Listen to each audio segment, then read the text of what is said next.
Derek Mason grabbed the photograph from Jack's locker and ripped it in half. Lily's smiling face tore down the middle, her missing front tooth split between two pieces of glossy paper.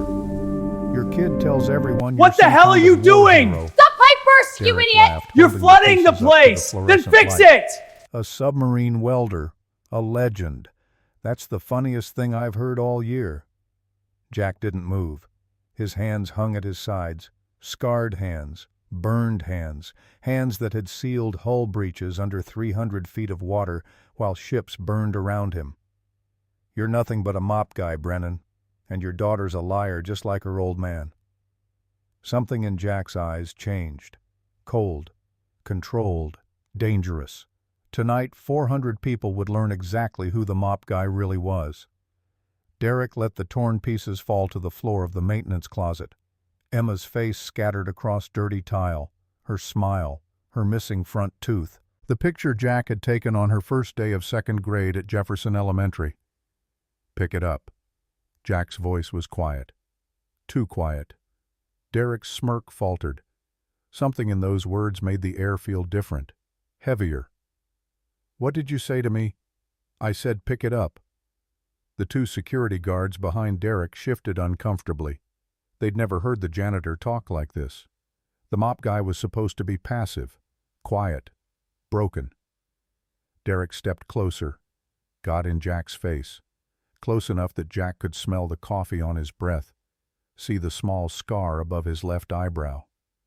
Or what, old man? You going to mop me to death? Jack didn't blink. I'm asking you nicely. One time. Pick up my daughter's picture. Derek laughed, looked back at his buddies, searching for approval, for confirmation that this was still funny. You hear this? The toilet cleaner thinks he's tough. He turned back to Jack. Jack moved. Not fast, not violent, just efficient. His hand caught Derek's wrist, twisted, a pressure point technique they'd taught him in the Navy back when he was learning to handle situations in tight spaces where a fight could rupture a hull or damage critical equipment.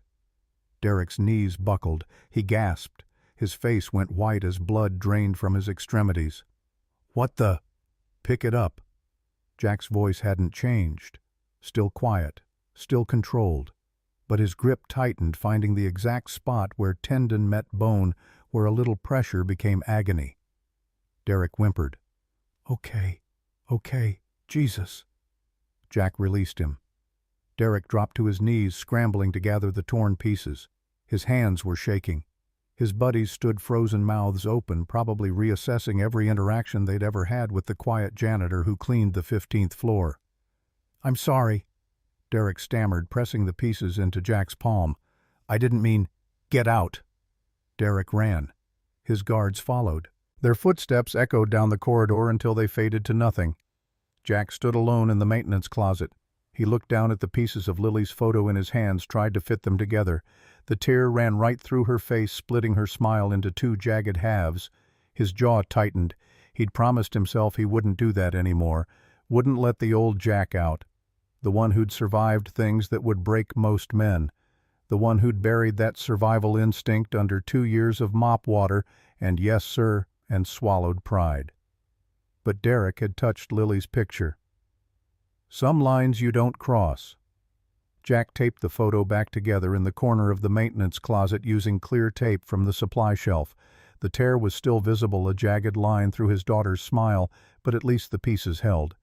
He placed it back in his locker, closed the door gently. His hands were shaking now, not from anger, from memory. The last time he'd felt that cold focus, he'd been underwater. 300 feet down. The USS Liberty was burning around him in Norfolk's dry dock, and 17 sailors and dockyard workers were already dead, and the breach was 40 feet wide, and everyone said it couldn't be sealed. Jack had sealed it anyway. 4 hours alone in the flooded compartments, welding blind, while the ship groaned and twisted and tried to die. When he'd surfaced, they'd called him a hero, given him medals, put his name in training manuals as the man who'd invented the Norfolk method, a heat sink technique for welding in environments no sane person would enter. Then they'd sent him back down, and back down, and back down again. Gulf of Mexico, 2007. Nuclear submarine with a coolant leak, radiation levels climbing the whole boat, 20 minutes from catastrophic failure. Jack went in. 4 hours in a contaminated compartment. 0 visibility, temperatures that melted his first 2 welding rigs before he jury-rigged a cooling system from parts he stripped off a backup generator. Atlantic Ocean off the Carolina coast, 2012. Crew trapped in a disabled submarine at 400 feet. Hull integrity failing. Jack descended in a deep-sea suit, patched the critical weak points while his air supply ran lower and lower, while his dive supervisor screamed at him to abort to surface to save himself. San Diego Naval Base, 2015. Aircraft carrier hit by a freak storm during maintenance. Emergency hull breach. Jack worked through the night in conditions that sent 3 other welders to the hospital with heat exhaustion and chemical burns. Every mission they said the same thing: impossible, can't be done. We need to evacuate and let her sink. Every mission Jack proved them wrong, until the day his hands started shaking, until his lungs couldn't take the pressure anymore, until the Navy doctors told him his diving days were over, that his body had given everything it had, that one more deep dive might kill him.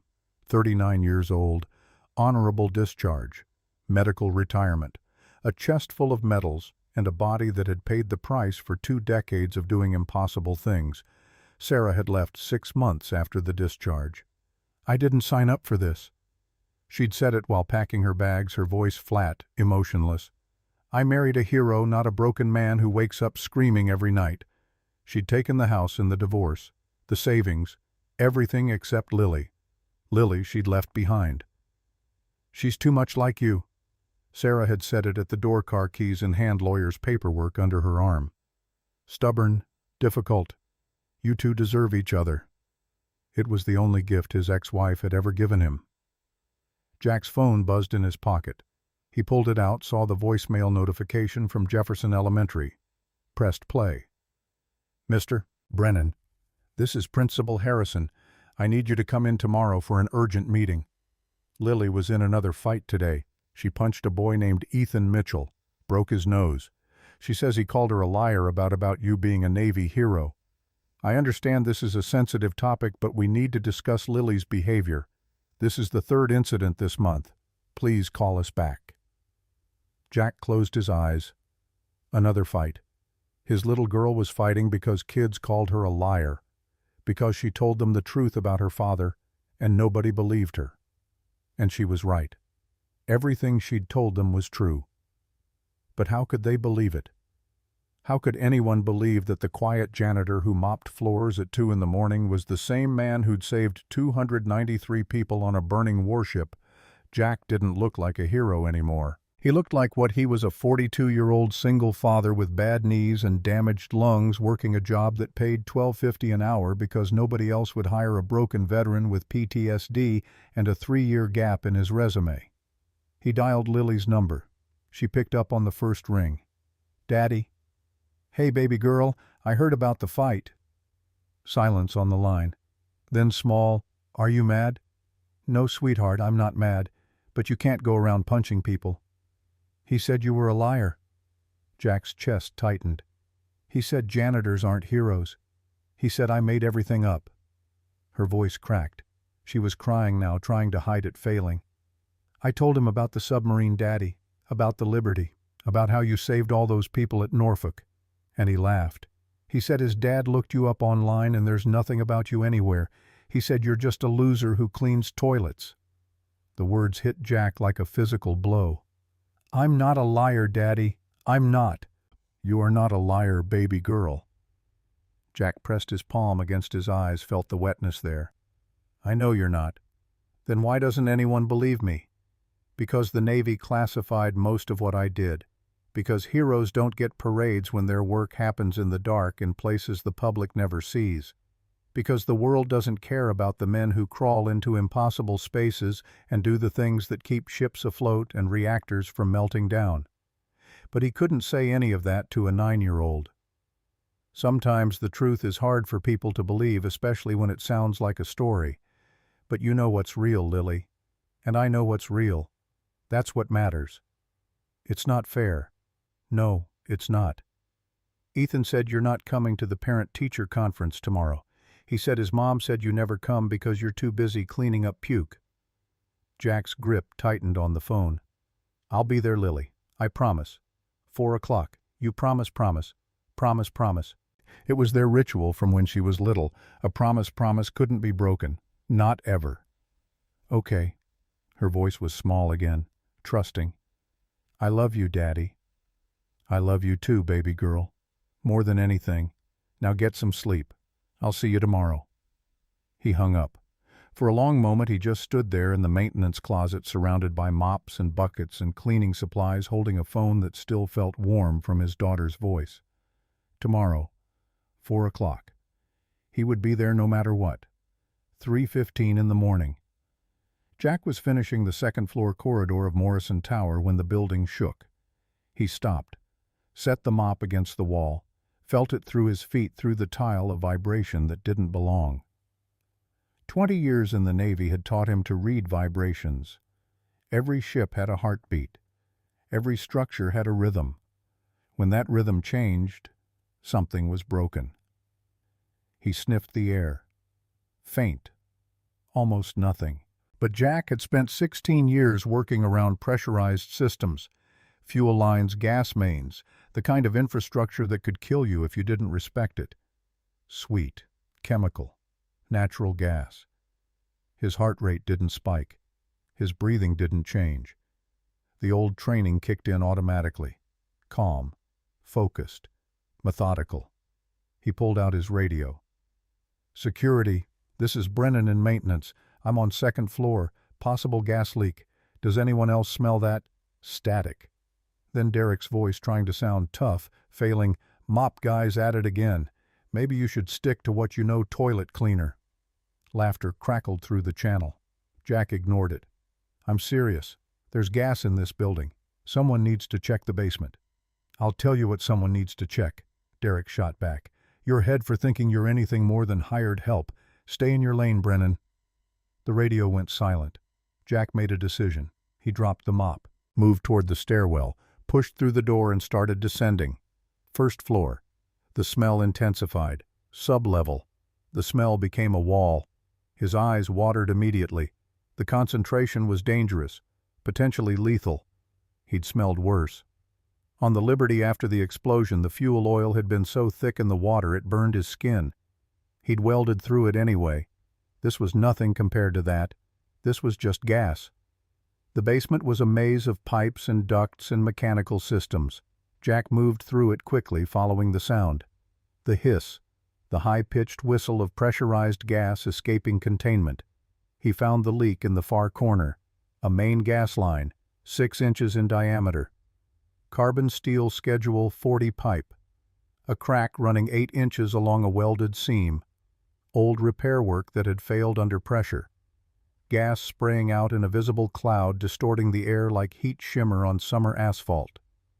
Jack assessed it the way he'd been trained. Pressure, flow rate, concentration levels, time to ignition threshold. The math was bad. Very bad. He pulled out his phone, called building security directly. A young voice answered, scared. Morrison Tower Security, this is Miller. This is Jack Brennan. Maintenance. I need full building evacuation now. Major gas leak in the basement. Main line rupture. Wait, what? Who authorized? 400 people are going to die if you don't start moving them out right now. Call the fire department. Call People's Gas. But get people out first. Do you understand? Silence. Then, yes, yes, sir. First time anyone in this building had called him that. How long until People's Gas can shut it down? More silence. Jack heard Miller talking to someone typing on a keyboard. They said 6 hours. They have to shut down the whole city block. 6 hours. Jack looked at the crack, at the gas concentration building in the enclosed space. The building would reach ignition threshold in less than 1 hour, maybe less than 30 minutes. One spark anywhere in the basement. One static discharge. One elevator motor cycling on. 400 people would die, including one janitor who had promised his daughter he'd be at her parent-teacher conference at 4 o'clock. Start the evacuation, Jack said. Get everyone out. He hung up. Footsteps thundered down the stairs. 3 men in work clothes burst through the basement door. Hard hats, tool belts, the emergency welding crew from Chicago Welding Services. The lead welder, Rodriguez, according to his name tag, saw the leak and stopped dead. Mother of God. His crew pulled up behind him, young guys mid-20s. Their faces went pale. Rodriguez approached the leak, slowly assessed it the way Jack had. His expression got worse with every second. "No chance," he said finally. "We can't touch this." "I know," Jack said. Rodriguez turned to him, noticed the janitor uniform for the first time. "Who the hell are you?" "Maintenance." "Maintenance." Rodriguez almost laughed. "Great. Well, maintenance unless you've got a magic wand. We're evacuating and waiting for people's gas." 6 hours, Jack said. "What? That's how long until they can shut it down." 6 hours. Rodriguez's face changed. He understood the math too. "Then we hope the building holds." "It won't." "Then 400 people are dead, and there's nothing we can do about it." Jack stepped forward. "I can seal it." Rodriguez stared at him. "You can what?" "I can weld that crack, hot, in the gas. 20 minutes, maybe less." Rodriguez looked at him like he was insane. "You're a janitor." "I was a welder. Navy. Deep sea salvage." "Navy?" Rodriguez's voice was flat, disbelieving. "Deep sea salvage. 16 years. I've sealed breaches under 300 feet of water. I've welded in fuel oil fires, in flooded compartments, in conditions that would kill most people in minutes." Jack met his eyes. "This isn't underwater, pal. This is a gas cloud. You strike an arc in that concentration, you ignite everything. The whole building goes up." "Not if I do it right." Rodriguez shook his head. "There is no right way. It can't be done. I've done it before. In a gas cloud. Worse than a gas cloud." Rodriguez was quiet for a long moment. His eyes moved over Jack. The janitor uniform, the scars on his hands, the burns that marked 2 decades of working with fire and metal, the calm in his face that didn't match the situation. "Who are you?" Rodriguez asked again, different this time, like he was actually asking. "My name is Jack Brennan. September 2000, I was stationed at Norfolk Naval Station when the USS Liberty caught fire in dry dock. Explosion in the fuel storage, 40-foot hole in the hull, ship was burning, 17 sailors and dockyard workers dead, 39 wounded, 293 still alive and running out of time." Rodriguez's eyes widened. "I went into the flooded compartments alone, welded for 4 hours straight, underwater, in the dark, with fuel oil burning on the surface and the ship trying to tear itself apart around me. I sealed that breach, saved that ship, saved those people." Jack met his eyes. "That's who I am. Now give me your torch and get out of my way." Rodriguez didn't move for a long moment. His crew exchanged glances. The crazy janitor was claiming to be the Liberty welder, the legend, the man they taught about in every Navy welding course, the one who'd invented techniques that were still being used 2 decades later. "If you're lying," Rodriguez said slowly, "you're going to kill everyone in this building, including yourself." "I'm not lying. The Liberty welder is supposed to be dead or retired. I'm 42 years old. I live in a 1-bedroom apartment on the south side with my 9-year-old daughter. I push a mop for $12.50 an hour because the Navy broke my body and nobody else would hire me." Jack's voice didn't waver. "But my hands still work. My training still works. And I can do this." Rodriguez studied him, looked at his hands, the scars, the burns, the calluses that told the story of a lifetime working with fire and metal. "Jesus Christ," Rodriguez breathed. "You're really him. I'm really him. And you're working as a janitor. It's honest work." Rodriguez almost laughed, but there was no humor in it. "Okay, Brennan. Okay." He turned to his crew. "Get the fan, industrial, the big Dayton from the maintenance closet, and wet towels, everyone you can find." The crew ran. Rodriguez walked to his welding cart, started checking equipment. I'm not going to pretend I understand how you're going to do this, but if anyone can, I guess it's you. You believe me. I believe your hands. They don't lie. Rodriguez looked at him. The way you hold yourself, the way you assess that leak, that's not a janitor. That's a master welder. The crew returned with a fan and towels. Jack positioned the Dayton industrial fan to create an air current pushing the gas cloud back slightly. Not clearing it, that was impossible, but creating a small pocket of slightly cleaner air near the pipe. He draped wet towels over the surrounding pipes. Heat sinks, moisture barriers. The technique he'd developed in the Gulf of Mexico on that submarine repair when he couldn't flood the compartment and had to weld with radioactive coolant leaking 3 feet away. That technique, Rodriguez said, watching. I've never seen that. I invented it. And you survived. Obviously. Jack pulled on welding gloves, checked the Miller electric torch, adjusted the oxygen mix. His hands moved with practiced efficiency, muscle memory from 10,000 repairs. Everyone out, he said. Now. Rodriguez hesitated. You need a ground man, someone to... If I pass out, the torch ignites the gas and we all die anyway. No point in 2 people dying. Jack looked at him. Get your crew out. Get everyone out. Clear the building. Brennan.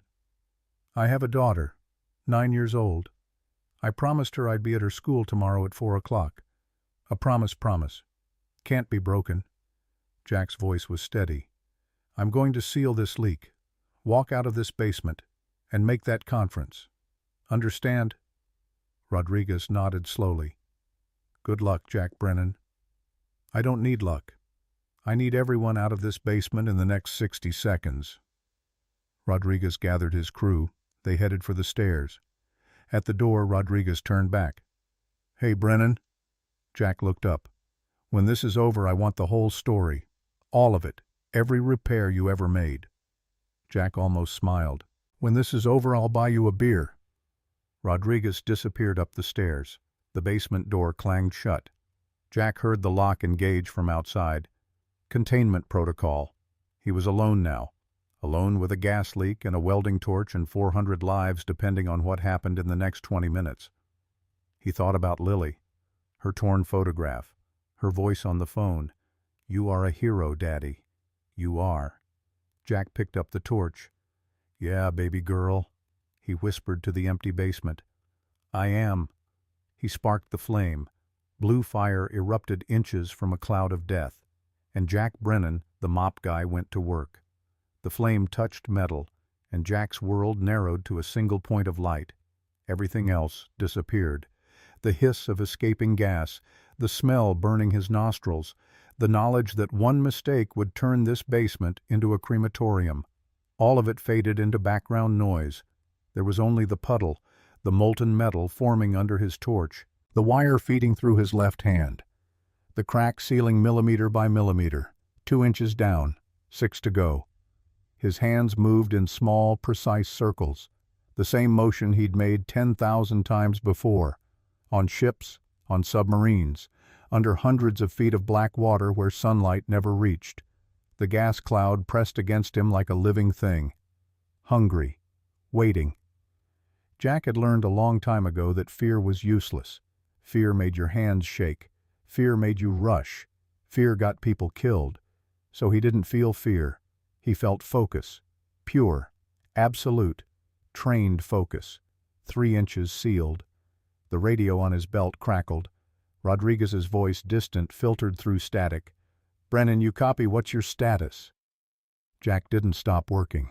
Couldn't stop. But he answered, working, 3 inches done, 5 to go. Building's almost clear. Chicago Fire setting up a perimeter. They want to know your timeline. 15 minutes, maybe less. They're saying we should pull you out. Wait for People's Gas. People's Gas gets here, there won't be a building left to save. Silence on the radio. Then Rodriguez again, quieter. Copy that. We're praying for you out here, Brennan. Jack almost laughed. He hadn't prayed in years, not since Sarah left, not since he'd realized that God didn't answer prayers from broken men in one-bedroom apartments on the South Side. But maybe Rodriguez's prayers would work better than his. 4 inches sealed. The torch flame danced blue and hot and beautiful in a terrible way. Jack watched the metal flow, watched the crack close, watched his own hands doing impossible things. He'd always had good hands, even as a kid, before the Navy, before everything. His father had noticed first. "You've got welder's hands, son. Steady, patient. The kind of hands that can fix what's broken." His father had been a shipyard worker, 30 years building vessels for the Navy in Newport News. He'd died of lung cancer when Jack was 19, 3 months before Jack enlisted. "Make me proud," his father had said at the end, oxygen mask fogging with each shallow breath. "Do something that matters." Jack had tried. God, he'd tried. 5 inches sealed, 3 to go. The fan coughed. Jack's focus shattered. He glanced at the Dayton industrial fan, still spinning, still pushing air. But the motor was making a sound it shouldn't make. A whine. A strain. It had been running at maximum for 12 minutes. It wasn't designed for this kind of sustained use. "Come on," Jack muttered. "Hold together just a little longer." The fan coughed again. The blades stuttered. Jack turned back to his work. Faster now. Not rushed, never rushed, but faster. The wire fed. The puddle moved. The crack closed. 6 inches sealed. 2 to go. The fan died. The motor seized with a grinding shriek. The blades coasted to a stop. The air current that had been pushing the gas back vanished. And the cloud expanded. It surrounded Jack like fog rolling in off Lake Michigan. Thick, invisible, lethal. The concentration spiked from dangerous to unsurvivable. He was welding in pure gas now. The radio crackled. Rodriguez's voice. Urgent. "Brennan, Brennan, the sensors are going crazy up here. The gas concentration in the basement just tripled." "What happened?" "Fan died." "Get out of there now. The whole basement is a bomb." 2 inches left." "Forget the 2 inches. You're going to die." Jack kept working. "Brennan, do you hear me? Abort. Get out." "Can't." "What do you mean you can't?" "If I stop now, I have to start over. Starting over means more time. More time means explosion." Jack's voice was calm, steady, the way it had always been in emergencies. "The only way out is through." "That's insane." "Probably." "Brennan. Rodriguez. I need you to do something for me." Silence on the radio. "If I don't make it out of here, I need you to find my daughter, Lily Brennan. She's 9 years old, goes to Jefferson Elementary in the suburbs." Jack paused. The gas was making his head swim. "Tell her that her daddy wasn't a liar. Tell her everything she said about me was true. Tell her I'm sorry I couldn't make it to her conference." Rodriguez's voice cracked. "Brennan, don't talk like that. You're going to make it." "I'm going to try. But if I don't, promise me." "I promise." "Thank you." Jack turned back to the crack. 7 inches sealed. 1 to go. His lungs were burning now. Each breath felt like inhaling fire. The gas was everywhere. In his nose, his throat, his chest. His body was screaming for oxygen that wasn't there. His vision blurred at the edges. Tunnel vision. His brain starting to shut down from hypoxia, but his hands kept moving. Muscle memory. 16 years of training. 10,000 hours of practice. His hands knew what to do even when his mind was fading. The torch flame flickered. Jack glanced at the gauge. The oxygen tank was running low. Maybe 30 seconds of burn time left. 30 seconds to seal the last inch. He could do this. He had to do this. Lily was waiting for him. Jack took one last breath. Held it. The last semi-clean air he would get. Then he leaned into the work. The torch moved faster now. Not careful. No time for careful. But precise. Still precise. His hands refused to be anything but precise. 20 seconds left. The wire fed. The puddle flowed. The crack narrowed. 15 seconds. His lungs screamed. His chest felt like it was being crushed. His heart pounded erratically. Too fast. Then too slow. Then too fast again. 10 seconds. His vision was almost gone. Just a tiny circle of light where the weld was forming. Everything else was darkness. 5 seconds. The crack closed. The last millimeter of metal fused together. The weld completed. The gas stopped hissing. Jack dropped the torch. It clattered against the concrete floor. Empty. Useless. He tried to stand. His legs buckled. He fell backward, hit the ground hard. The back of his head cracked against concrete. Pain. Distant. Unimportant. He tried to breathe. Nothing but gas. His lungs convulsed, rejecting the poison. His heart stuttered, stopped, started again. Weak, failing. The darkness closed in. Lily, he thought. I'm sorry, baby girl. I tried. Then everything went black. The basement door exploded inward. Footsteps thundered down the stairs, voices shouting, hands grabbing him, pulling him up, dragging him across the floor. Jack felt himself being lifted, carried. The stairs passed in a blur of motion and noise. Fresh air hit his face like a slap. His lungs convulsed again, but this time they found oxygen. Real oxygen. His chest heaved. He coughed.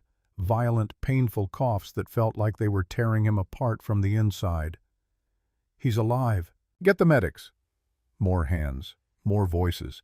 Someone pressed an oxygen mask over his face. Someone else was taking his pulse. Jack opened his eyes. Fluorescent lights. White ceiling tiles. The lobby of Morrison Tower. He was alive. Rodriguez's face appeared above him, tears streaming down his cheeks. You crazy son of a... His voice broke. You did it. You actually did it. Jack tried to speak, coughed instead. Blood flecked his lips. Don't talk. The medics are here. You're going to be okay. Jack grabbed Rodriguez's arm, pulled him closer. The weld, he rasped. Did it hold? Rodriguez laughed, a wild, disbelieving laugh. Did it hold, Brennan? It's perfect. I checked it myself. That's the cleanest emergency repair I've ever seen in my life. The People's Gas Inspector said it's better than their original installation. Jack let his head fall back against the floor. Perfect. The weld was perfect. 400 people were alive because a janitor knew how to weld. The paramedics swarmed around him. IV lines, blood pressure cuffs, pulse oximeters. They worked with efficient urgency, speaking in medical shorthand that Jack barely understood. BP's low, pulse is thready, signs of severe hypoxia. We need to transport now. They lifted him onto a stretcher, started moving toward the lobby doors. Wait. Jack's voice was weak, barely audible. The medics paused. My phone. My phone was in my pocket. I need it. One of the medics checked, found the phone, handed it to him. Jack fumbled with the screen. His hands were shaking now. The steady hands that had never shaken during the repair were finally betraying him. He found Lily's number. Pressed call. It rang once, twice. Daddy, her voice, sleepy, confused. It was 4 a.m. He'd woken her up. Hey, baby girl. Daddy, what's wrong? Why are you calling so late? I just wanted to hear your voice. Jack felt tears streaming down his face. I wanted to tell you I love you. I love you too, Daddy. Are you okay? You sound funny. I'm okay, sweetheart. I'm okay now. I'll see you tomorrow. All right? At your conference. 4 o'clock. You promise, promise? I promise, promise. Okay, Daddy. Good night. Good night, baby girl. He hung up. The medics started moving again, through the lobby doors, into the cold Chicago night air. Red and blue lights flashing everywhere. Fire trucks, ambulances, police cars, and people. Hundreds of people standing on the sidewalk behind barricades wrapped in blankets, staring at the building they'd just been evacuated from. 400 people who were alive because of him. As the medics loaded him into the ambulance, Jack heard whispers spreading through the crowd. Who is that? They're saying he sealed the leak, by himself, in that gas. That's impossible. Well, somebody did it. One of the security guards, Miller, the young one who'd taken Jack's call, pushed through to the ambulance. Mr. Brennan, is that you? Jack looked at him. You did this? You actually went down there and sealed it? Jack nodded weakly. But you're just the... Miller stopped himself, his face flushing with shame. I mean, I thought you were... The mop guy. Jack finished for him. I'm sorry, I'm so sorry. Derek always said you were nothing, but you're not. Jesus, you saved our lives. All of us. The medic gently pushed Miller back. Sir, we need to transport. Miller nodded, but he didn't move away. Thank you, Mr. Brennan. Thank you. The ambulance doors closed. Jack lay on the stretcher, oxygen mask on his face, IV in his arm, the ceiling lights blurring above him. He thought about Derek Richardson, the torn photo, the smirk. He thought about Lily, her voice on the phone, her faith in him. He thought about Sarah walking out the door 2 years ago saying she'd married a hero but got a broken man instead. He wasn't broken anymore. Maybe he never had been. The ambulance started moving, sirens wailing, racing through the empty streets of Chicago toward Northwestern Memorial Hospital. Jack closed his eyes. For the first time in 2 years, he slept without nightmares. The hospital was chaos. Nurses rushing, doctors shouting orders, machines beeping. Jack drifted in and out of consciousness, aware of movement around him, but unable to focus on any of it. They ran tests, drew blood, x-rayed his chest, pumped him full of fluids and oxygen and medications he couldn't pronounce. At some point, a doctor appeared at his bedside. Young guy couldn't have been more than 30. His face was serious. Mr. Brennan, I'm Dr. Patterson. How are you feeling? Like I swallowed a fire. That's consistent with what we're seeing. You have significant damage to your respiratory system from gas inhalation. Your blood oxygen levels were dangerously low when you arrived. Frankly, you should be dead. Heard that before? Doctor. Patterson looked at his chart. Your file says you're a former Navy diver, deep-sea welding. Yeah. That explains some of what I'm seeing. Your lung capacity is exceptional, better than most people half your age. Your body has adapted to working in low-oxygen environments. That's probably why you survived. Jack almost smiled. So the Navy didn't break me completely. Apparently not. Dr. Patterson sat down. We're going to keep you overnight for observation. Maybe longer depending on how your lungs respond, but I think you're going to be okay. I have somewhere I need to be tomorrow, 4 o'clock. Mr. Brennan, my daughter has a parent-teacher conference. I promised I'd be there. Dr. Patterson hesitated. We'll see how you're doing in the morning. Right now, you need rest. Jack wanted to argue, but his body was already surrendering to exhaustion. The adrenaline had worn off. The reality of what he'd done, what he'd survived, was catching up with him. He closed his eyes again. The last thing he heard before sleep took him was Dr. Patterson's voice talking to someone in the hallway. I don't know who that man is, but he's either the luckiest person I've ever treated or the toughest. Maybe both. Jack woke to sunlight streaming through the hospital window. For a moment he didn't know where he was. The white walls, the beeping monitors, the IV in his arm. Then it all came back. The basement, the gas, the weld. He turned his head. A man sat in the chair beside his bed. 60 years old, maybe. Silver hair, rigid posture, wearing a Navy dress uniform with 2 stars on the shoulders. A rear admiral. The man was watching him with an expression Jack couldn't read. Good morning, Chief Petty Officer Brennan. Jack stared at him. Do I know you, sir? We've never met, but I know you. The admiral stood, extended his hand. I'm Rear Admiral Thomas Hayes, Commanding Officer, Naval Special Warfare Command. Jack shook his hand weakly. Sir, I've been out of the Navy for 3 years. I'm not sure why. I know exactly how long you've been out, Brennan. I also know why. Hayes sat back down. I've read your entire service record, 3 times now since last night. Last night. The gas leak, your repair. Word travels fast in the Navy community, especially when one of our own does something remarkable. Jack said nothing. The Chicago firefighters who pulled you out of that basement called it impossible. The welding crew said it couldn't be done. The People's Gas engineers are still trying to figure out how you did it. Hayes leaned forward.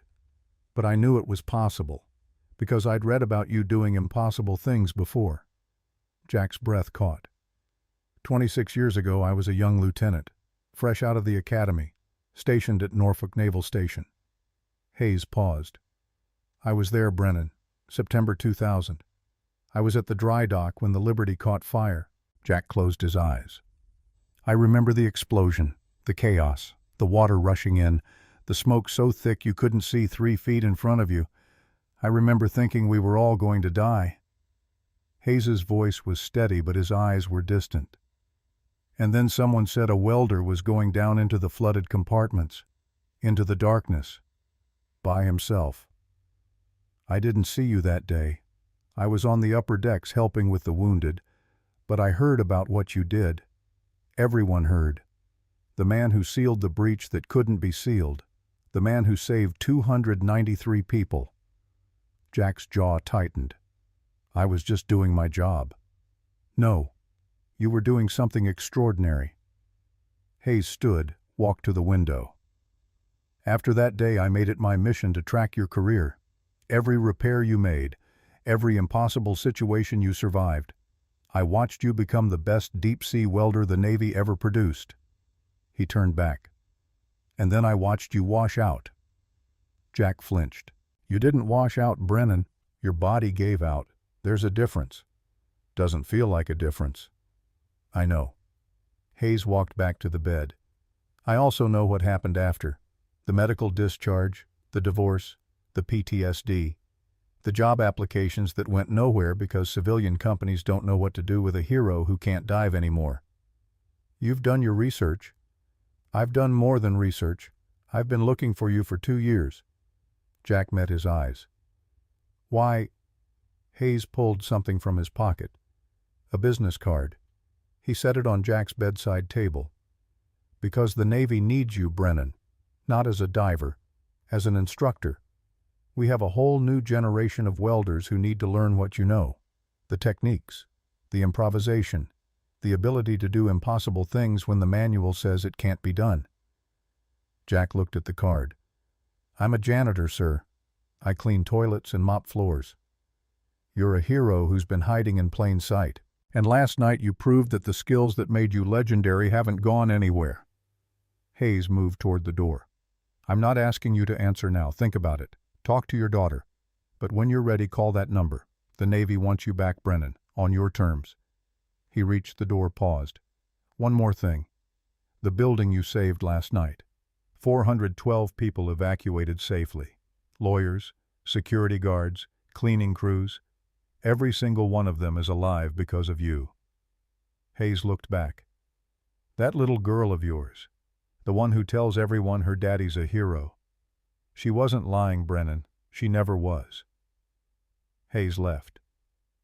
Jack lay in the hospital bed holding the Admiral's card, watching the sunlight move across the ceiling. For 2 years, he'd believed he was finished, broken, used up. Maybe he'd been wrong. The door opened again. A nurse entered, checking his vitals. Mr. Brennan, you have more visitors. A lot more. There's a crowd in this waiting room. Firefighters mostly, and some men in construction clothes. They say they worked with you last night. The nurse smiled. Also about a dozen journalists. Everyone wants to talk to the man who saved 400 lives. Jack thought about Derek Richardson. The smirk. The torn photo. Your daughter's a liar. Just like her old man. He thought about the parent-teacher conference. 4 o'clock. What time is it? Almost noon. Marcus sat up. His chest protested, his lungs burned, but he pushed through it. I need to get out of here. Mr. Brennan, the doctor said, I know what the doctor said, but I made a promise to my daughter and I keep my promises. The nurse hesitated. Then she smiled again. Let me get Dr. Patterson.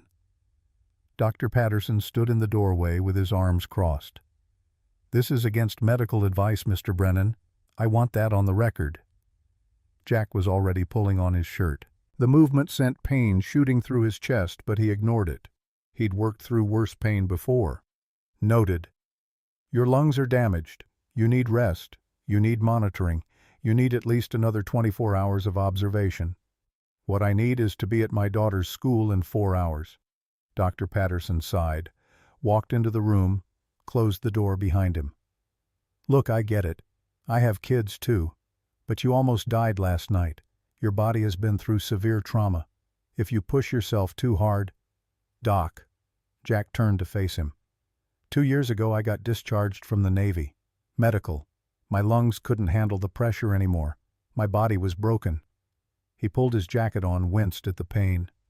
I lost my career, my wife, my house, my savings, lost everything except my daughter. For 2 years I've been mopping floors and cleaning toilets, taking orders from punks half my age, getting called mop guy by people who wouldn't last 5 minutes doing what I used to do. Jack met the doctor's eyes. And every day I've told myself it's okay. It's honest work. It pays the bills. It lets me be there for Lily. But here's the thing. My little girl has been getting into fights at school because she tells people her daddy's a hero. She tells them the truth about what I did in the Navy, and they call her a liar. They make her feel ashamed of me. His voice cracked.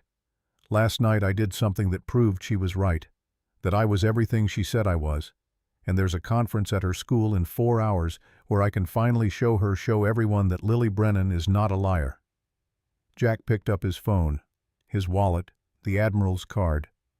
So with all due respect, Dr. Patterson, I'm walking out of this hospital. You can sign a release form or you can call security. But either way, I'm going to be at Jefferson Elementary at 4 o'clock. Doctor. Patterson was quiet for a long moment. Then he reached into his coat pocket and pulled out a prescription pad. I'm writing you a script for pain medication. Take one every 6 hours. No more. And I want you back here tomorrow morning for a follow-up. 9 a.m. Don't make me send someone to find you. Jack almost smiled. Yes, sir. And Brennan. Dr. Patterson extended his hand. What you did last night was incredible.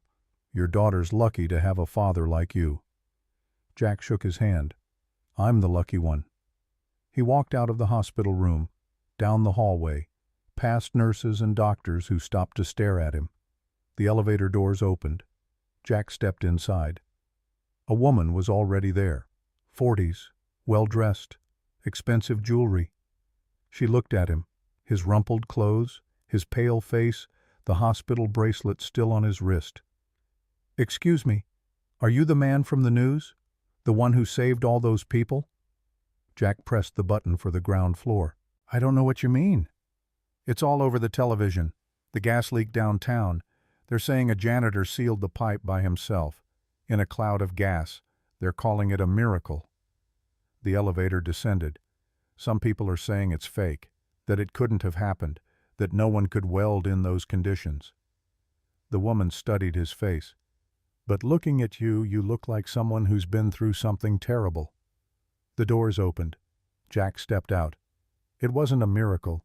It was just training. He walked through the lobby, into the afternoon sun.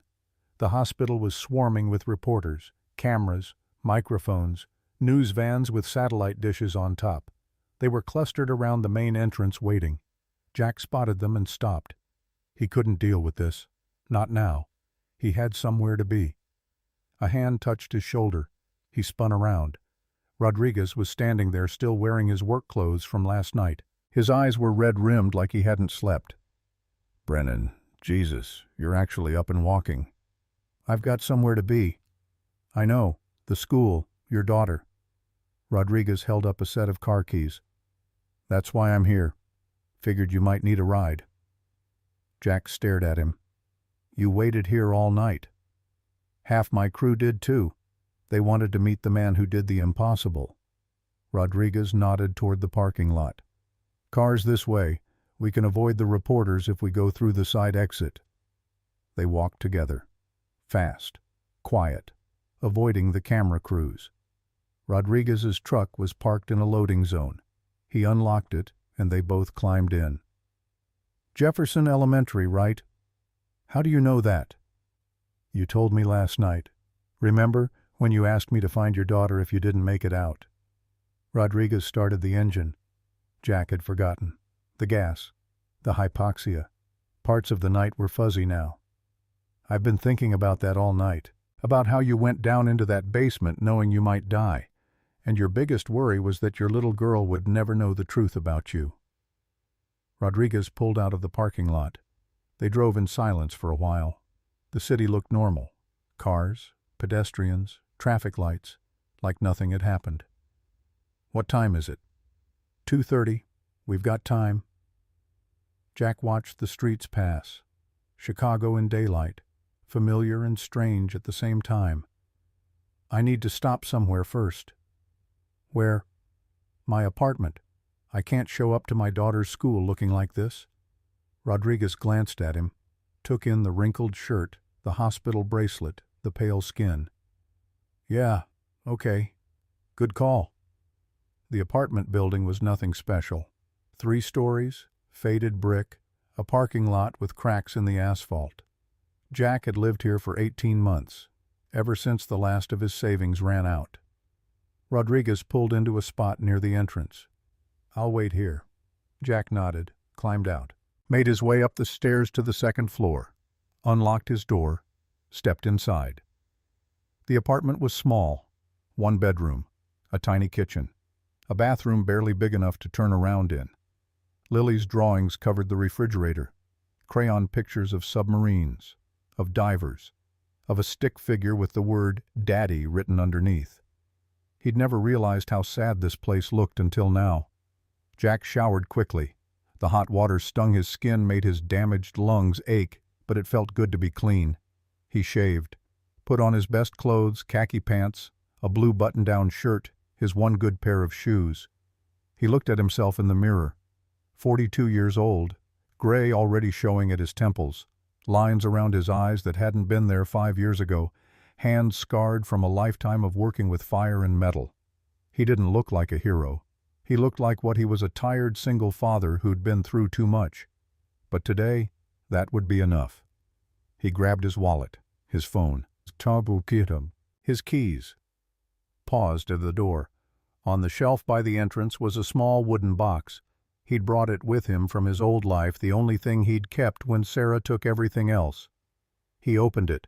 Inside were his medals: the Navy Cross, the Silver Star, 3 Bronze Stars, the Combat Action Ribbon, the unit citations and commendations that documented 16 years of extraordinary service. He'd never shown them to Lily, never talked about what they meant. He'd wanted to protect her from that world, from the knowledge of how close her father had come to dying so many times. But maybe that had been a mistake. Maybe she'd needed to see them all along. He took the box, walked out the door. Rodriguez was leaning against his truck, scrolling through his phone. He looked up when Jack approached. "Whoa, you clean up nice. Thanks for waiting." "No problem." Rodriguez held up his phone. "You should see this. You're famous, Brennan. The news vans are everywhere. They don't have your name yet, building management isn't releasing it, but everyone's talking about the hero Janitor." Jack handed the box to Rodriguez while he climbed into the truck. "What's this?" "My past." They drove toward the suburbs. The city gave way to residential neighborhoods, tree-lined streets, houses with yards. "Can I ask you something?" Rodriguez said eventually. "Sure."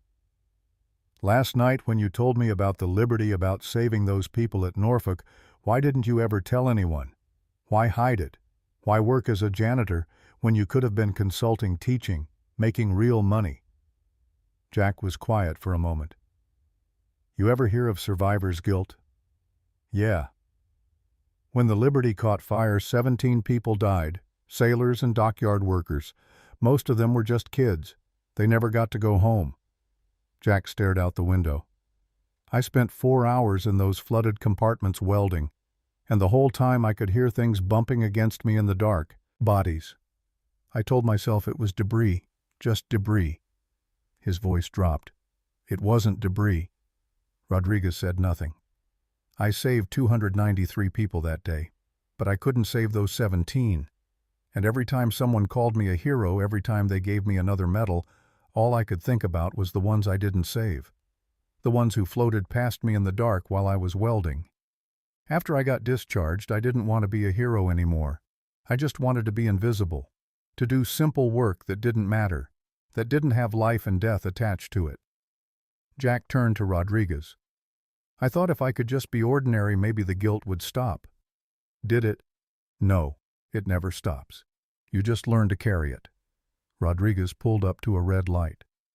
For what it's worth, what you did last night wasn't about guilt or survival or any of that. It was about 400 people who got to go home to their families because you refused to give up.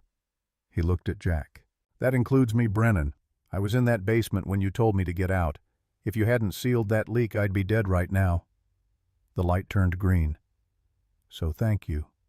Not as a welder, not as a colleague, as a father who gets to see his kids again because of you. Jack didn't trust himself to speak. He nodded. They drove the rest of the way in silence. Jefferson Elementary looked exactly like Jack remembered. Red brick, white trim, an American flag hanging limp in the windless afternoon. Parents were pulling into the parking lot heading for the conferences. Rodriguez stopped at the entrance. You want me to wait? No, you've done enough. Hey, you promised me a beer and your whole story. I'm going to collect on that. You will. Jack climbed out, straightened his shirt, tucked the wooden box under his arm. He walked toward the entrance. The hallways smelled like chalk and hand sanitizer. Construction paper artwork lined the walls. Jack followed the signs to room 217, Mrs. Patterson's second-grade class. Parents were gathered in the hallway outside. Mothers in yoga pants, fathers in business casual. They chatted and laughed and checked their phones. No one noticed Jack. He was used to that. He found the door to room 217 and looked through the window. Lily was sitting at a desk near the front. Her head was down. She looked small, alone. Across from her sat Mrs. Patterson, a gray-haired woman with reading glasses perched on her nose. She was talking, gesturing, but Jack couldn't hear what she was saying. He opened the door. Everyone looked up. Mr. Brennan? Mrs. Patterson rose from her desk. We weren't sure you were going to make it. I said I would be here. Lily's head snapped up. Her eyes went wide, disbelieving. Daddy! She launched herself out of the chair and ran to him, hit him like a small torpedo, wrapping her arms around his waist. Jack knelt down, ignoring the pain in his chest, and held her tight. You came. You really came. I promised, didn't I? Lily pulled back, looked at his face. Her eyes were red. She'd been crying. Hey, what's wrong? Nothing. Nothing's wrong now. She hugged him again. Jack stood, kept his arm around Lily's shoulder. They walked to the desk together. Mr. Brennan, if you'd like to take a seat, we can begin. Before Jack could respond, Mrs. Patterson continued, I should mention that there's been an incident. A boy named Ethan Mitchell has been spreading rumors about Lily, calling her a liar, saying that her claims about you aren't true. I'm not a liar, Lily said fiercely. I know, sweetheart. Jack squeezed her shoulder. He looked at Mrs. Patterson. What kind of claims? Mrs. Patterson shifted uncomfortably. Lily has been telling the other children that you were a Navy welder, that you saved hundreds of people on a ship at Norfolk, that you're a hero. She paused. The other children have been skeptical. Ethan's father looked you up online and couldn't find anything. He's been telling people that Lily is making up stories. Jack felt Lily tense beside him. I'm not making it up. Tell her, Daddy. Tell her it's true. Jack looked at his daughter, her fierce eyes, her trembling lip. She believed in him so completely, so absolutely. He set the wooden box on Mrs. Patterson's desk. What's this? Proof. He opened the lid. Mrs. Patterson's eyes went wide. She reached out, touched the Navy cross with trembling fingers, read the citation attached to it. This says you sealed a hull breach on the USS Liberty, under fire, in flooded compartments. That you saved, she looked up at him, 293 people. Yes, ma'am. And this silver star, it says you prevented a nuclear submarine from catastrophic failure in the Gulf of Mexico. Yes, ma'am. Mrs. Patterson sat back in her chair. Her hand was shaking. Mr. Brennan, why didn't you tell us? When Lily was getting in trouble for telling these stories, why didn't you just show us this? Jack looked at Lily. Because I wanted my daughter to have a normal life. I didn't want her to grow up in the shadow of what I did. I thought if I could just be a regular dad with a regular job, she could just be a regular kid. He knelt down in front of Lily. "But I was wrong, baby girl. You were never ashamed of me. You were proud, and I should have let you be proud instead of hiding who I was." Lily's eyes filled with tears. "So I'm not a liar?" "No, sweetheart. You never were. Everything you told them about me was true. Every single word." She threw her arms around his neck, buried her face in his shoulder. "I love you, Daddy. I love you too, baby girl. More than anything." The classroom door opened. A man walked in. Tall, expensive suit, irritated expression. Behind him was a boy about Lily's age with a bandage on his nose. Mrs. Patterson stood. "Mr. Mitchell, I'm sorry you're late. Ethan had a—" The man stopped. Noticed Jack. His eyes narrowed. "You must be Brennan, the janitor." Jack stood up, kept Lily behind him. "That's right. I'm Robert Mitchell, Ethan's father." The man's voice dripped condescension. "I've been wanting to meet you. My son came home with a broken nose because your daughter attacked him. Your son called my daughter a liar. Because she is a liar." Mitchell stepped closer, his polished shoes clicking on the classroom floor. "She's been telling the whole school that her daddy's some kind of war hero. Meanwhile, you're pushing a mop for minimum wage. I looked you up, Brennan. There's nothing online about you. No records, no news articles, nothing." He gestured at Lily. "Your daughter made the whole thing up, and when Ethan called her on it, she assaulted him." Mrs. Patterson stood up. "Mr. Mitchell, I think you should see this." She gestured to the box on her desk, the medals gleaming under the classroom lights. Mitchell glanced at it, froze. His face went pale. What is this?" "These are Mr. Brennan's service medals, Navy Cross, Silver Star, Bronze Stars, citations for valor from 3 separate operations." Mrs. Patterson's voice was cold. "It appears your son has been bullying a little girl for telling the truth." Mitchell stared at the medals, at Jack, back at the medals. That's not possible. I searched online. There was nothing. Most of what I did was classified. Submarine operations, sensitive repairs, the kind of work that doesn't show up on Google." Jack's voice was quiet but firm. Mitchell's face went red. "Well, that doesn't excuse your daughter breaking my son's nose." "You're right. It doesn't." Jack looked at Lily. "Sweetheart, you shouldn't have hit Ethan. Even when someone is being cruel, violence isn't the answer." Lily looked at the floor. "I know, Daddy. I'm sorry." Jack turned back to Mitchell. "But maybe your son should learn that calling someone a liar has consequences, especially when that someone is telling the truth." Mitchell opened his mouth, closed it, opened it again. The classroom door banged open. 2 men walked in. One of them was Rodriguez. The other was a stranger, middle-aged, wearing a Chicago Fire Department uniform. "Sorry to interrupt." Rodriguez held up his phone. "But I thought you might want to see this." The screen showed a news broadcast, a reporter standing in front of Morrison Tower.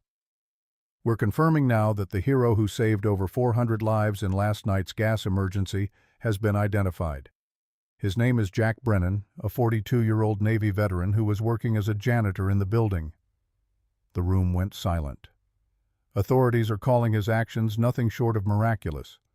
Welding a pressurized gas line in a cloud of pure methane, our own engineers say it's impossible. Mitchell stared at the screen, his jaw dropped. That's you." The fire department official stepped forward. "Mr. Brennan, I'm Battalion Chief Morrison.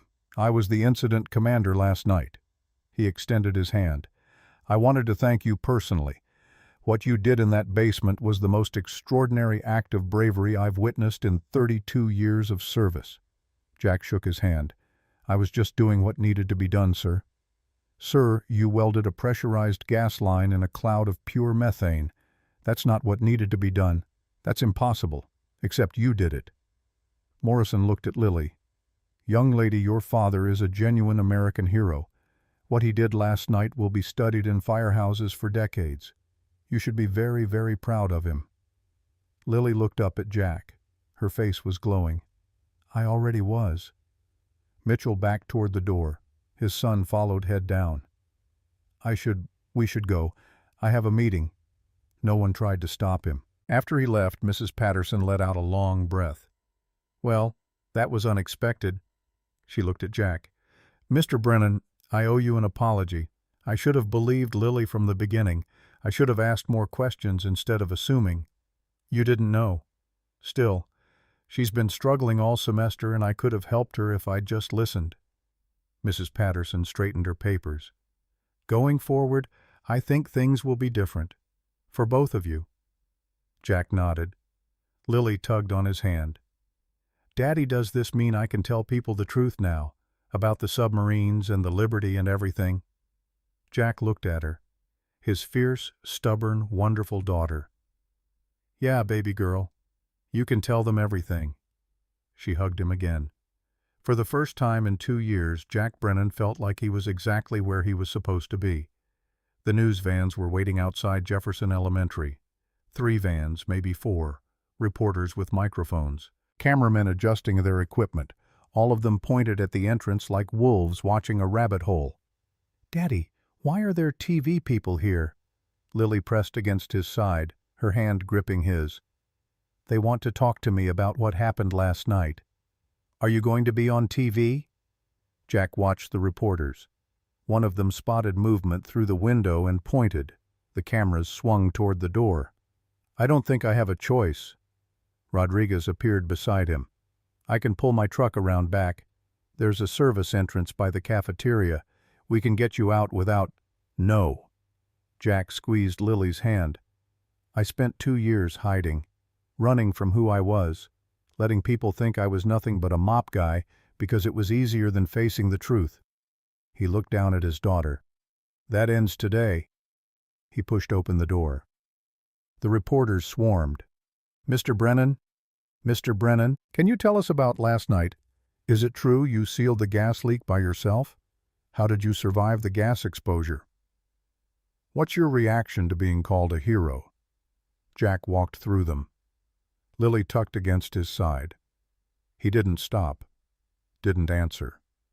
The questions blurred together into noise. A woman stepped directly into his path, blonde, professional, holding a microphone with a WGN News logo on it. "Mr. Brennan, I'm Jennifer Walsh from WGN. The whole city wants to know your story. Can you give us just 5 minutes?" Jack stopped.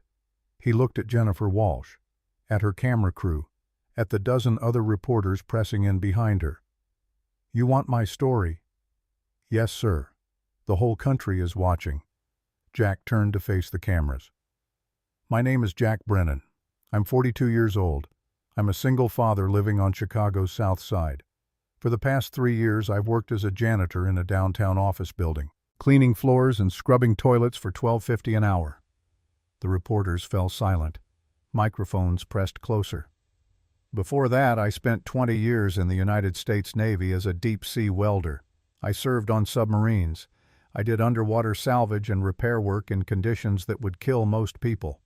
Jack paused. "I have medals in a box at home that I never showed anyone because I didn't think they mattered anymore." His voice didn't waver. "Last night there was a gas leak in the building where I work. A main line ruptured. People's Gas said it would take 6 hours to shut it down. The building didn't have 6 hours, so I sealed the leak myself." "How?" someone shouted. "Training, experience, and the fact that 400 people were going to die if I didn't try." Jack's jaw tightened. "I almost died doing it. The ventilation fan failed halfway through. I finished the repair in pure gas with no oxygen. When they pulled me out, my heart had stopped twice." Gasps from the crowd. "But here's what I want you to understand." Jack pulled Lily closer. "This is my daughter Lily. She's 9 years old. For months she's been getting into fights at school because she told people the truth about her father. She told them I was a Navy welder, that I saved people on the USS Liberty at Norfolk, that I was a hero." His voice cracked. "And everyone called her a liar. Her classmates, their parents, even some of her teachers. They looked at me, the janitor, the mop guy, the nobody, and they assumed my little girl was making things up." He looked directly into the nearest camera. "She wasn't. Everything she said was true. Every single word. My daughter is not a liar. She never was. Jennifer Walsh's eyes were glistening. "Mr. Brennan, what do you want people to take away from your story?" Jack thought about it. About Derek Richardson. About Robert Mitchell. About every person who'd walked past him in that building for 3 years without seeing him. Don't judge people by their job title. The person mopping your floor might have medals in a box at home. The guy emptying your trash might have saved more lives than you'll ever know. He paused. Everyone has a story. Everyone has value. My daughter knew that before any of you did. He turned away from the cameras. That's all I have to say. He walked to Rodriguez's truck, Lily beside him, the reporters parting like water. Rodriguez was already behind the wheel, engine running. "That was something else, Brennan." Jack climbed in, helped Lily into the back seat. "Just take us home." The apartment felt different now. Jack stood in the doorway looking at the small space he'd called home for 18 months. The same cramped kitchen, the same second-hand furniture, the same drawings on the refrigerator. But something had changed. Or maybe he had changed. "Daddy, I'm hungry." Lily tugged at his sleeve. "Okay, baby girl, what do you want? Can we have pizza to celebrate? What are we celebrating? You being a hero on TV, and Ethan Mitchell being wrong, and everyone knowing I'm not a liar." She grinned up at him.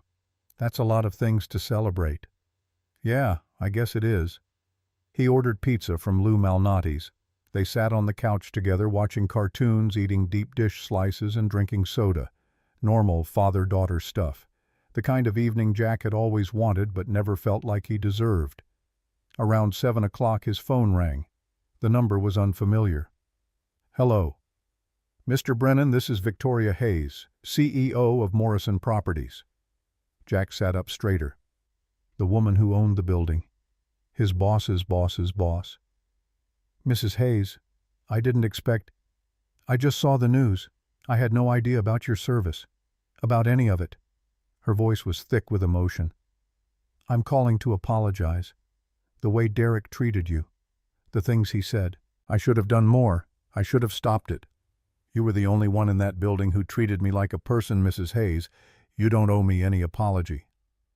"Marcus, I'm calling to tell you that Derek Richardson was fired this morning. Building management reviewed the security footage from last night. They saw him refusing to take your warning seriously. They saw him mocking you on the radio while the gas was spreading." Jack said nothing. "There's something else. The board is meeting tomorrow to discuss offering you a new position. Not janitor. Something in building operations. Management level. The salary would be..." "That's kind of them, but I think I'm done with that building." Silence on the line. "I understand. Whatever you decide, Marcus, thank you. For what you did. For all of us." She hung up. Jack set down the phone. Lily looked at him. "Who is that, Daddy?" "Someone from work." "Are you going back to work tomorrow?" Jack thought about it. The basement. The gas. The medals in the box. The Admiral's card in his pocket. "I don't know, sweetheart. Maybe not to that job." "Good." Lily snuggled against him. "I didn't like that job. The people there were mean to you. Not all of them. Most of them." She had a point. They finished the pizza. Lily fell asleep against his shoulder during the third cartoon. Jack carried her to bed, tucked her in, sat beside her for a long time just watching her breathe. His little girl. The only thing he'd done right in his whole messed-up life. He went back to the living room, pulled out the Admiral's business card, looked at it in the lamplight. Rear Admiral Thomas Hayes, Naval Special Warfare Command. The Navy wanted him back, not as a diver, his body couldn't do that anymore, but as an instructor, a teacher, someone to pass on what he knew to the next generation. It was tempting, more than tempting, but it would mean changing everything, moving, traveling, time away from Lily. He'd sacrificed enough for the Navy, given them his lungs, his marriage, his best years. Did he have anything left to give? A knock at the door. Jack tensed. It was after 9. Nobody visited him at this hour. He crossed to the door, looked through the peephole. A man stood in the hallway. Young, late 20s, wearing a leather jacket. His face was familiar, but Jack couldn't place it. He opened the door. "Can I help you? Mr. Brennan?" The man extended his hand. "My name is James Patterson. My father was on the USS Liberty." Jack's breath caught. 26 years ago, my father was a petty officer, second class. He was in the dry dock when the fire hit. He would have burned if someone hadn't sealed the breach. James's eyes were wet. "Your father survived because of you. He's 67 now, retired, living in Florida. He's been watching you on the news all day." James reached into his jacket, pulled out an envelope. "He asked me to find you, to give you something. He wrote this for you. Said he's been wanting to say these things for 26 years but never knew how to find you." Jack took the envelope. His hands were trembling. "He also wanted me to tell you something in person." James's voice cracked. "He said that for 26 years he's thought about the man in the dark, the welder who went into those flooded compartments when everyone else was running the other way. He said you're the reason he got to see me grow up, the reason he got to walk me to my first day of school and my high school graduation and my wedding last year." Tears spilled down James's cheeks. "He said I exist because of you. My wife is pregnant, our first child. And that baby will exist because of you, too." Jack couldn't speak. The words were lodged in his throat. "My father wants to meet you, Mr. Brennan. He's flying up next week if you're willing. He says it's time he thanked you face to face." Jack wiped his eyes. "Tell your father I'd be honored." James nodded, shook his hand, walked away. Jack closed the door, leaned against it, slid down until he was sitting on the floor. He opened the envelope. The letter was handwritten, 3 pages. The handwriting was shaky, an old man's hand, but the words were clear. "Dear Welder, for 26 years I've called you that because I never knew your name. You were just a shadow in the darkness, a torch flame in the flood. But you were the most important shadow of my life." Jack read the whole letter. When he finished, he was sobbing, not from sadness, from something else, something he hadn't felt in years. For so long he'd focused on the 17 people who died at Norfolk, the ones he couldn't save, the bodies in the dark, the guilt that never went away. He'd forgotten about the 293 who lived, the families they'd built, the children they'd raised, the grandchildren who existed because a welder went into the dark and refused to come out until the job was done. His sacrifice hadn't been pointless. It had rippled outward through time, creating lives he'd never known about, touching futures he'd never imagined. Maybe that was enough. Maybe that was more than enough. 3 months passed. Jack accepted Victoria Hayes's job offer, not as janitor, as director of building safety for Morrison Properties. Salary $85,000. Full benefits. Home every night. Admiral Hayes called twice. Both times Jack thanked him politely and said he'd made his decision. The Navy would have to train the next generation without him. He had a daughter who needed him here. Victoria turned out to be different than Jack expected.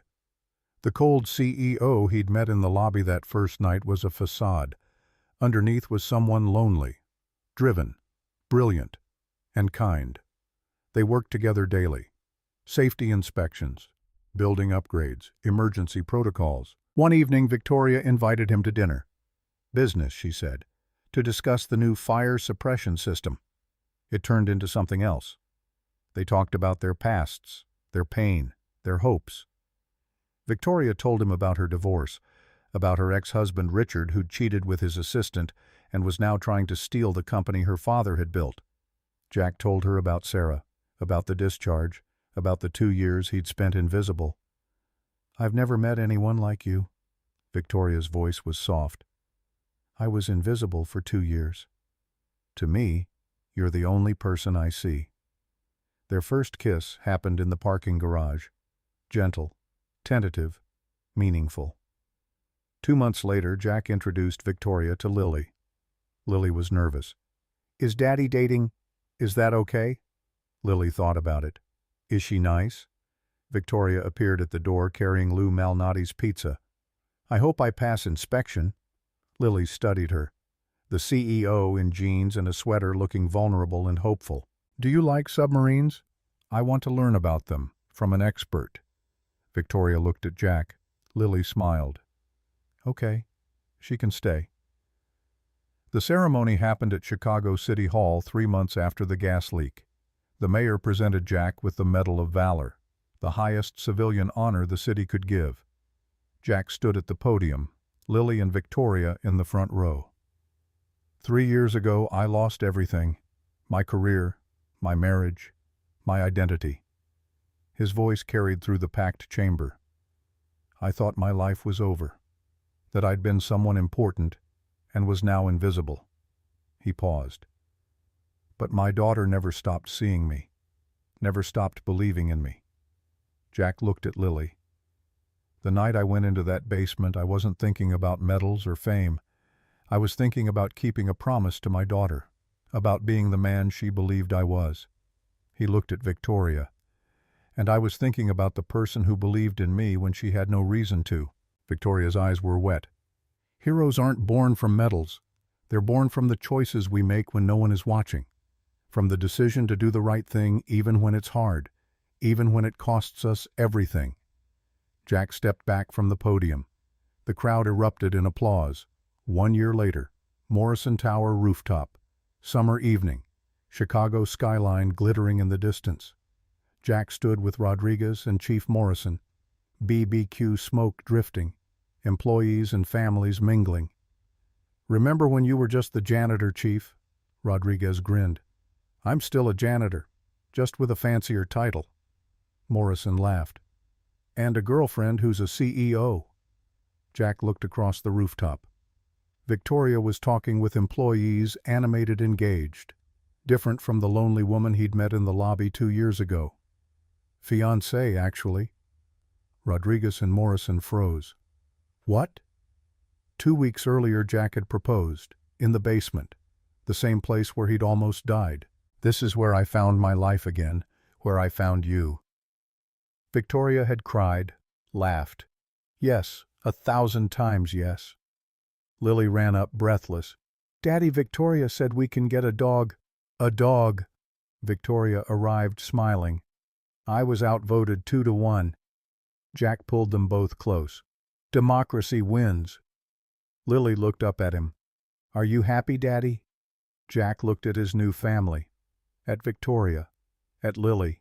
At the friends surrounding him. At the Chicago skyline. At the life he'd rebuilt from nothing. For 3 years he'd been invisible. He'd thought that's what he deserved.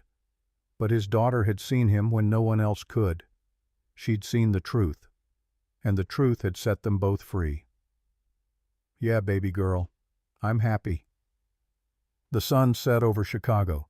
The city lights came on one by one, Willis Tower glowing in the distance, Navy Pier barely visible along Lake Michigan. Jack, Victoria, and Lily stood at the rooftop edge looking out over it all.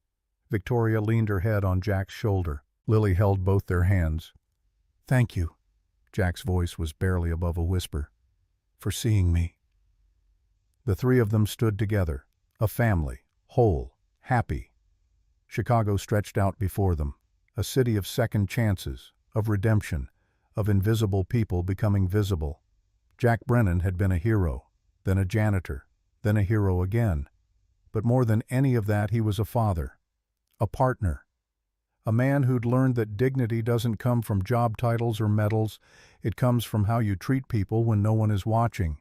It comes from keeping promises to the ones you love. It comes from refusing to give up even when the world tells you you're finished. The rooftop lights twinkled. Music played. Laughter echoed.